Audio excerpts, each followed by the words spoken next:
Hummus is the original snack food. People have been eating this chickpea dip for thousands of years. Countries from the Mediterranean to the Middle East lay claim to its invention. But one thing is beyond dispute. As an appetizer or side dish, hummus has real staying power. Hummus is a vegetarian form of protein, which could be why more and more people are choosing to take a dip. The word hummus is Arabic for chickpea, which is of course the main ingredient. The chickpeas arrive at the factory in dried form. They ride a conveyor upward, then spill down onto a long vibrating tray. It shakes out heavier contaminants like pebbles or twigs. The contaminants fall into a bin below, while the chickpeas bounce off the tray and into a tub of filtered water to be rinsed. Still dripping wet, it's onto a conveyor with perforated buckets. The water drains from the chickpeas as they're transferred to big tanks. Each tank holds thousands of chickpeas.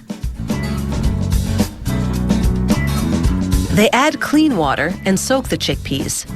After 14 hours in the tank, they swell to twice their size and soften up.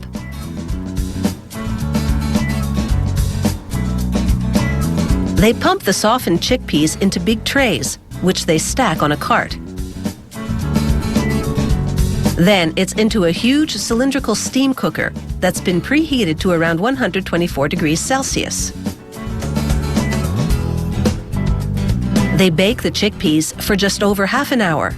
This softens them even more and darkens the color. From dried beans to soaked and then cooked.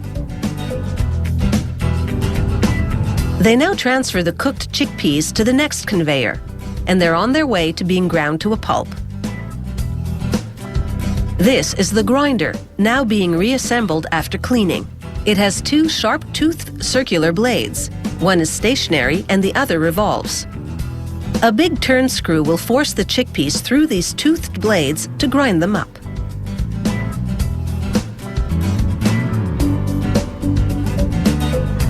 A quick test confirms this grinder is in working order. Meanwhile, the chickpeas have arrived at a hopper above the grinder.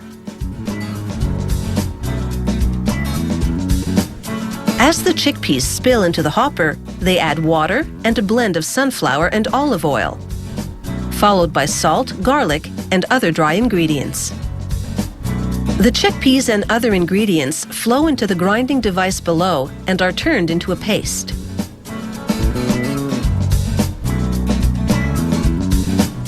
The next ingredient is tahini.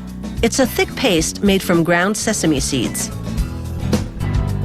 3 powerful pumps pulverize the tahini to evenly disperse the particles, so it can now be blended with the chickpea mix.